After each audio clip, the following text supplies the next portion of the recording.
I never believed in ghosts. I still don't. But there have been moments in my life that taught me something far more disturbing. Sometimes the scariest things don't come from the other side, they're already here, breathing the same air as you. This happened about 8 years ago when I was living in a small Midwestern town. You know the type, half the factories shut down decades ago, and the rest of the town just learned to exist alongside empty buildings. Boarded-up storefronts on Main Street. For sale signs that turned yellow in the sun. The kind of place where young people leave and never come back. I was broke at the time. Really broke. The kind of broke where you're choosing between groceries and gas. Student loans were crushing me. My hours at my previous job got cut to almost nothing, and every night I found myself scrolling through Craigslist at 2 in the morning, desperate for any kind of work. That's when I found the listing. Night security guard, closed municipal hospital. 10 p.m. to 6 a.m. Quiet work. No experience required. The pay wasn't great, but it was steady. And the posting kept emphasizing one word over and over, accented quiet. No patients. No staff. No visitors. Just sit there, watch the cameras, and occasionally walk the building. It sounded perfect. Too perfect, maybe. But I wasn't in a position to be picky. The building, the hospital, had been closed for over a decade. The city kept talking about redevelopment, but as usual, that meant either many years from now or never. Meanwhile, they needed someone to make sure looters and homeless people didn't move in. Insurance requirements mostly. My orientation was brief. I met Rick, a guy in his late 50s with a thick mustache and permanently tired eyes. He showed me the camera system, handed me a ring of keys that must have weighed 2 pounds, and said, "The building's empty." Looks creepy, yeah. But it's empty. Worst you'll deal with is raccoons. I asked him why they even needed security if it was so empty. Rick shrugged. Paperwork. City liability. That should have been my first warning sign. The building itself was massive, 5 stories, 2 wings, and a sprawling basement that connected everything. It had been built in the 60s, back when hospitals were designed like fortresses. Thick concrete walls. Small windows. Long, identical corridors that seemed to stretch forever. During my first walk through with Rick, I noticed how much equipment was still there. Gurneys lined up against walls. IV stands. Old wheelchairs. Even some patient beds, stripped of linens but still there, waiting. Why didn't they clear all this out? I asked it. Cost too much to haul away, Rick said. Cheaper to just lock the doors. He showed me the security office, a small room on the first floor near what used to be the emergency entrance.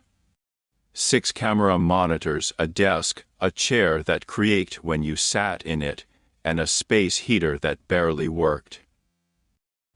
Stay in here most of the night, Rick instructed.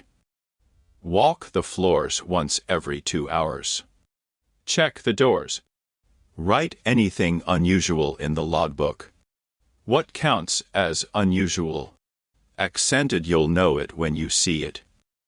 Another warning sign I ignored. The first week, the first few nights were uneventful. Almost too uneventful. I'd arrive at 9:45, check in with Rick or whoever was ending the day shift, and settle into that creaky chair.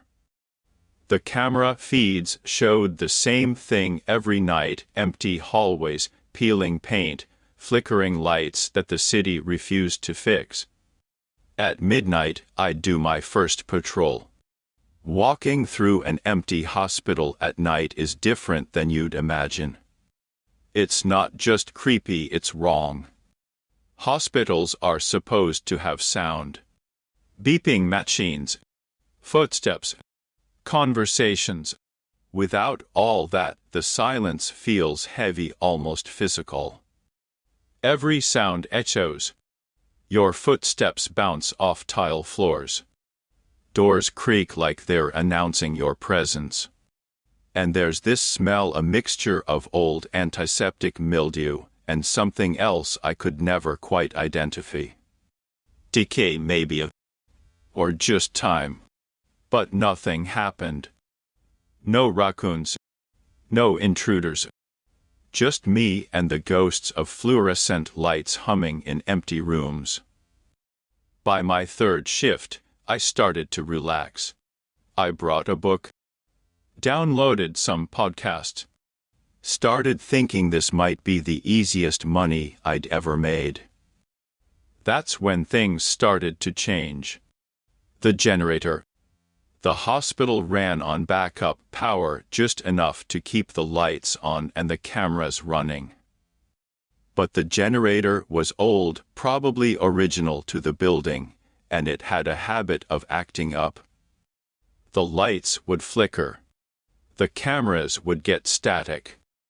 Sometimes the whole system would surge and then settle. Rick had warned me about this. Just log it, he said. Maintenance knows. They'll fix it eventually. So I logged it. Every flicker. Every surge.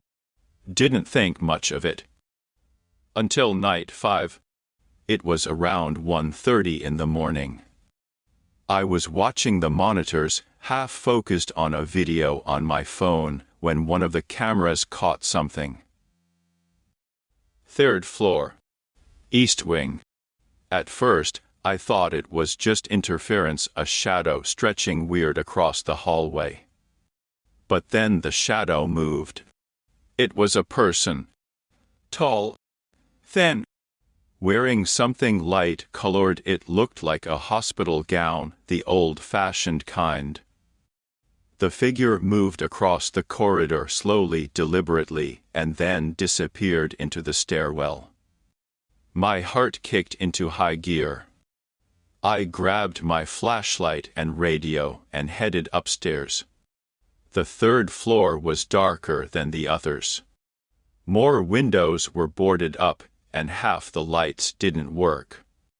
My flashlight beam cut through the darkness as I moved down the hallway, checking every room. Nothing. No footsteps. No sounds. The stairwell door was closed, just like I'd left it during my last patrol. I walked the entire floor. Every room. Every corner. Accented empty. When I got back to the security office, I rewound the camera footage. The hallway was empty. No figure. Nothing. I stared at the screen for a long time, trying to convince myself I'd imagined it. Tired eyes. Long night. Old cameras playing tricks. But I knew what I'd seen. The pattern. It happened again 3 nights later. Same time between 1 and 2 in the morning. Same kind of movement. But this time on the 4th floor, different wing. Again I went to check. Again nothing. Then it started happening more frequently. Almost every night. The figure would appear on one camera, then another, sometimes on different floors within minutes. Too fast to be real. Too fast for someone to actually move. I started keeping notes. Writing down every time I saw it. Looking for a pattern. 3rd floor east wing. Then 4th floor west. Then 2nd floor. Then first floor, getting closer and closer to the security office. That last one bothered me the most. First floor meant it was on the same level as me. Less than 50 feet from where I sat every night. One night I decided to try something different. When the figure appeared on the fourth floor, I didn't go after it. I just watched. The figure moved slowly down the hallway, paused at a doorway, then continued to the stairwell. I flipped through the other cameras, trying to track where it would go next. Basement level, nothing. Second floor, nothing. First floor, west corridor. Accented, there it was. Walking slowly toward me. Heading in my direction. I felt ice in my veins. The figure stopped maybe 30 feet from my door. Just standing there in the middle of the hallway. And then the camera cut to static. When it came back 10 seconds later, the hallway was empty. The phone call. On night 7, something else happened.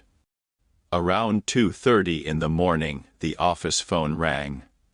This wasn't supposed to happen. Nobody had this number except Rick and the police department. It was for emergencies only. I stared at it for 3 rings before picking up. Security. Silence. Not dead air. I could hear something. Ambient noise.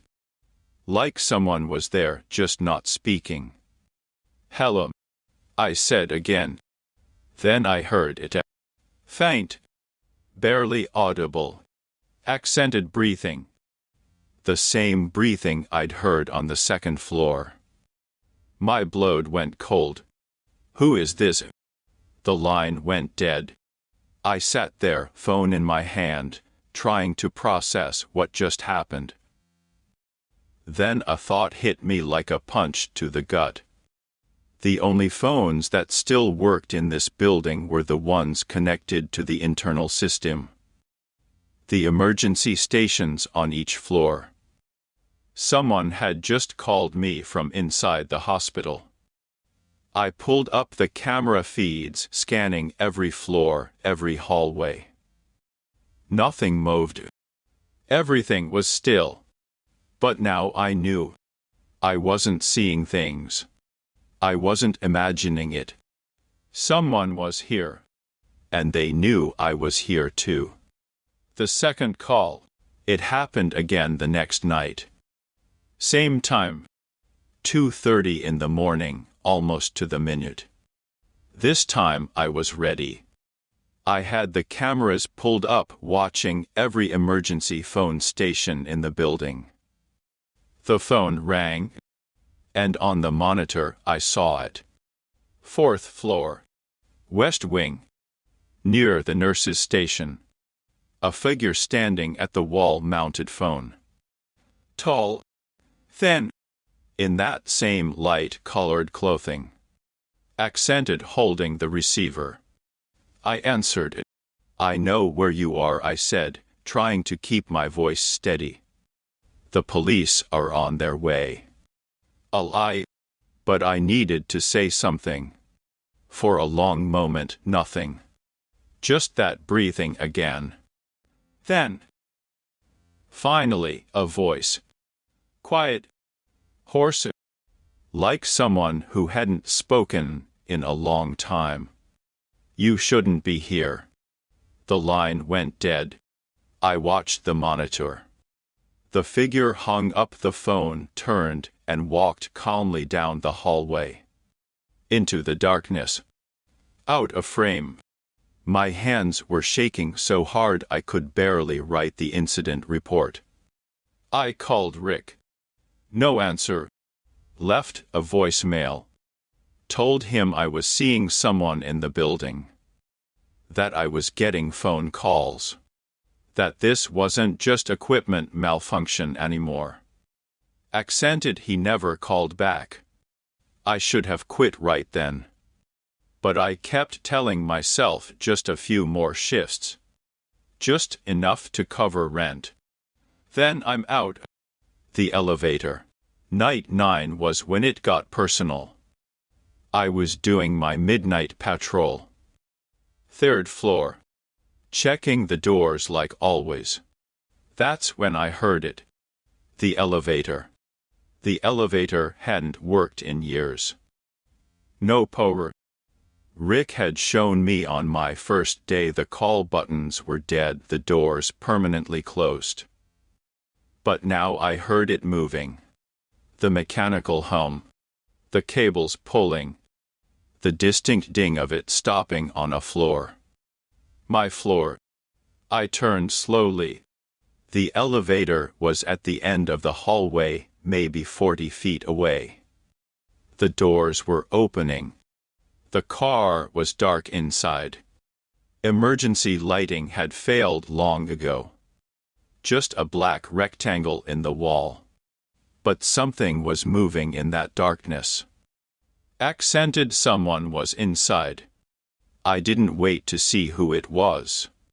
I ran for the stairwell, took the stairs 2 at a time, and didn't stop until I was back in the security office with the door locked. On the monitors, I watched the 3rd floor hallway. The elevator doors stayed open for almost a minute. Then, slowly, they closed, and the elevator started moving again. Down, floor by floor. 2nd floor. 1st floor. It stopped on the basement level. The floor directly below me. I sat there frozen, watching the camera feed of the basement hallway. The elevator doors opened. Nothing came out. For 5 full minutes, those doors stayed open. The dark elevator car just sitting there waiting. Then, on a different camera, the one showing the basement stairs, I saw movement. Someone was climbing up. Slowly. Deliberately. Coming toward the 1st floor. Coming toward me. I grabbed my keys, my flashlight, and my phone. I was getting ready to run to my car when the basement stairwell door on my camera feed began to open. Accented, a hand appeared first. Pull. Thin fingers gripping the edge of the door. Then the figure stepped into view. For the first time, I got a clear look at him. He was tall, well over 6 feet. Gaunt like he hadn't eaten properly in weeks. The hospital gown hung off him. His hair was long, unkempt. And his eyes. Even on the grainy camera footage, I could see his eyes. He was staring directly at the camera. Directly at me. And he smiled. Then he started walking down the hallway. Toward the security office. I didn't think. I just moved. I unlocked the door and ran. Out the emergency exit. Across the parking lot. Into my car. I sat there, engine running, watching the building. All the lights on the 1st floor went out. Then the 2nd floor. Then the 3rd. Floor by floor, the hospital went dark. I called 911. Told them there was an intruder. That I felt unsafe. That I needed police immediately. The dispatcher said they'd send someone. I waited in my car for 20 minutes before the squad car showed up. 2 officers. They checked the building. Found nothing. No signs of forced entry. No evidence anyone had been there. The elevator. I asked it. Did you check the elevator? Elevator doesn't work, one of them said. Hasn't in years. But I knew what I'd heard. What I'd seen. They told me it was probably just the building settling. Old hospitals make weird noises. Suggested I might want to find a different job if this one was making me this anxious. I went back inside after they left. The lights were back on. Everything looked normal on the cameras. But I knew better now.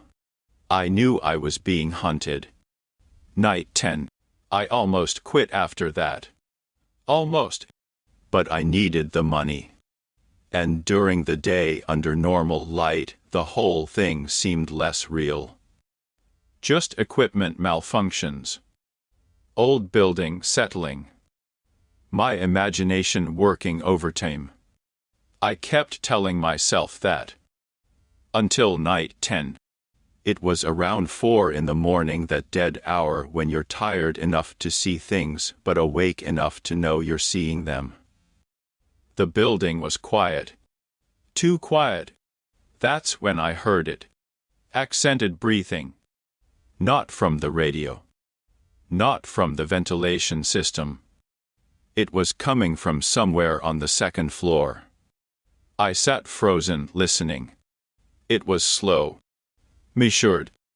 Like someone trying to stay quiet, but no. Not quite managing it. I should have called the police right then. But something made me check it out first. Maybe I wanted proof. Maybe I was still trying to convince myself this was all in my head. I took the stairs slowly, my flashlight sweeping side to side. The breathing was coming from one of the old patient rooms near the end of the hallway. I pushed the door open. The room was supposed to be empty. Completely empty. But it wasn't. There was a mattress on the floor. Blankets. Empty water bottles. Food wrappers. And in the dust on the floor, barefoot prints. Recent ones. Someone had been living here. The breathing stopped. And then I heard movement behind me. I didn't turn around. I didn't look. Accented, I just ran. I made it back to the security office, slammed the door, and locked it. My hands were shaking so badly I could barely hold the radio. This is security at the old hospital. I need police here now. There's someone in the building. While I waited, I watched the cameras. And there he was. Standing at the end of the first floor hallway. Just standing there. Looking directly at the camera. Looking at me. The truth. The police found him in a maintenance room near the old psychiatric wing. He wasn't a ghost. He was real. A former patient from a psychiatric facility 2 counties over. He'd walked away from a minimum security unit 3 weeks earlier. He had a history of violence. He was considered dangerous. He'd chosen this hospital because he knew it. He'd been treated here years ago before it closed. He knew the layout, the hidden spaces, the blind spots in the camera system. He'd been watching me the whole time. When Rick showed up with the police, he wouldn't look me in the eye. Turns out I wasn't the first guard to report seeing things. 2 others before me had quit suddenly, saying the place was haunted. Rick never told me. The man they arrested didn't resist.